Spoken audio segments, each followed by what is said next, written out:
1971 ഒരു യുദ്ധം, ഒരു കീഴടങ്ങൽ, ഒരു പുതിയ രാജ്യം. ഇന്ത്യയുടെ ചരിത്രത്തിലെ ഏറ്റവും വലിയ സൈനിക വിജയം. പാകിസ്ഥാൻ സൈനികർ തകർന്നു. ലഫ്റ്റനന്റ് ജനറൽ നിയാസി കീഴടങ്ങി. 93,000 പാകിസ്ഥാൻ സൈനികർ ഇന്ത്യയുടെ തടവുകാരായി. പക്ഷേ ഈ വിജയത്തിന്റെ നിഴലിൽ ഒരു ചോദ്യം ജനിച്ചു: എല്ലാവരും മടങ്ങിയെത്തിയോ? 1971 യുദ്ധത്തിന് ശേഷം ഇന്ത്യ കൈവശം വെച്ചത് 93,000 പാകിസ്ഥാനി പട്ടാളക്കാർ, പിടിച്ചെടുത്ത പ്രദേശങ്ങൾ, ചരിത്രത്തിൽ അപൂർവമായ ഡിപ്ലോമാറ്റിക് മേൽക്കൈ. ലോകരാഷ്ട്രങ്ങൾ ശ്രദ്ധിച്ചു. പാകിസ്ഥാൻ തളർന്നു. ഇന്ത്യ ശക്തമായി. 1972 സിംല. ഇന്ത്യയുടെ പ്രധാനമന്ത്രി ഇന്ദിരാഗാന്ധി, പാകിസ്ഥാൻ നേതാവ് സുൽഫിക്കർ അലി ഭൂട്ടോ. ചരിത്രത്തിലെ തന്നെ നിർണായകമായ ഒരു നിമിഷം. ഫലം സിംല അഗ്രിമെന്റ്. സിംല അഗ്രിമെന്റ് പ്രകാരം ഇന്ത്യ സമ്മതിച്ചു 93,000 പാകിസ്ഥാൻ പട്ടാളക്കാരെ മടക്കി നൽകാൻ, പിടിച്ചെടുത്ത പ്രദേശങ്ങൾ മടക്കി നൽകാൻ. ലോകം ഇതിനെ കണ്ടത് diplomatic statesmanship, peaceful gesture, strategic restraint. പക്ഷേ ഇന്ത്യയിൽ എല്ലാവരും ഒരേ രീതിയിൽ പ്രതികരിച്ചില്ല. ഇന്ത്യയിലെ ചില രാഷ്ട്രീയ ശബ്ദങ്ങൾ ചോദിച്ചു: ഇന്ത്യയുടെ ഏറ്റവും വലിയ ലിവറേജ് എന്തിനു വിട്ടുകൊടുത്തു? കൂടുതൽ ഉറച്ച നിബന്ധനകൾ ആവശ്യപ്പെടാമായിരുന്നില്ലേ? യുദ്ധവിജയത്തിന്റെ ഫലങ്ങൾ കൂടുതൽ ശക്തമായി ഉറപ്പിക്കാമായിരുന്നില്ലേ? 71 യുദ്ധത്തിന് ശേഷം ഇന്ത്യ ഔദ്യോഗികമായി രേഖപ്പെടുത്തി 54ഓളം ഇന്ത്യൻ സൈനികർ മിസ്സിംഗ് ആണ്. ഇവിടെ നിന്നാണ് കഥയുടെ ഏറ്റവും വേദനാജനകമായ ഭാഗം തുടങ്ങുന്നത്. കുടുംബങ്ങൾ പറഞ്ഞു അവർ ജീവനോടെ പിടിക്കപ്പെട്ടിരുന്നു.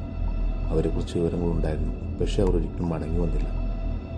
ആ കാലഘട്ടത്തിൽ പല പ്രതിപക്ഷ ശബ്ദങ്ങളും കരാറിന്റെ നിബന്ധനകൾ, ഭാവിയിലെ ഇന്ത്യ പാകിസ്ഥാൻ ബന്ധങ്ങൾ, യുദ്ധഫലങ്ങളുടെ ദീർഘകാല സ്വാധീനം എന്നിവയെക്കുറിച്ച് ചർച്ച നടത്തി.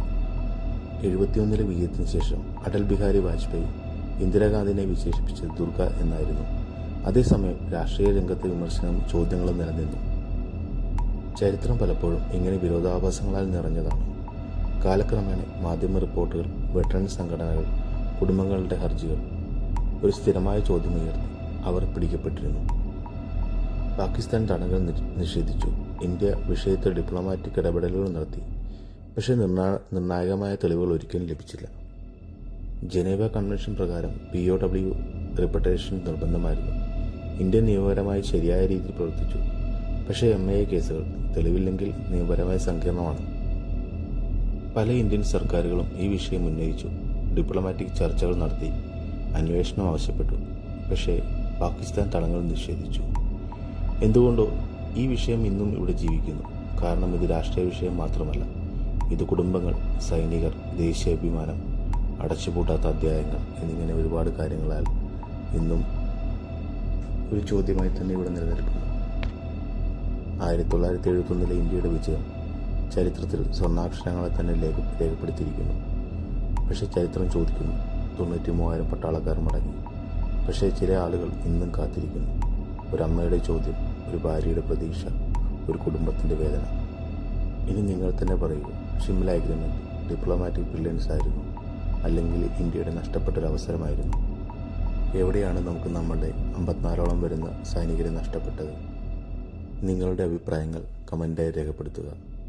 വീഡിയോ ഇഷ്ടമായെങ്കിൽ ലൈക്ക് ചെയ്യുക. കൂടാതെ ഞങ്ങളുടെ ചാനൽ സബ്സ്ക്രൈബ് ചെയ്യുക. നിങ്ങൾ കേട്ടുകൊണ്ടിരിക്കുന്നത് ഇന്ത്യ അൺടോൾഡ്. ഇവിടെ ചോദിക്കപ്പെടാത്ത ചോദ്യങ്ങൾ ഞങ്ങൾ ചോദിക്കുന്നു. Thank you.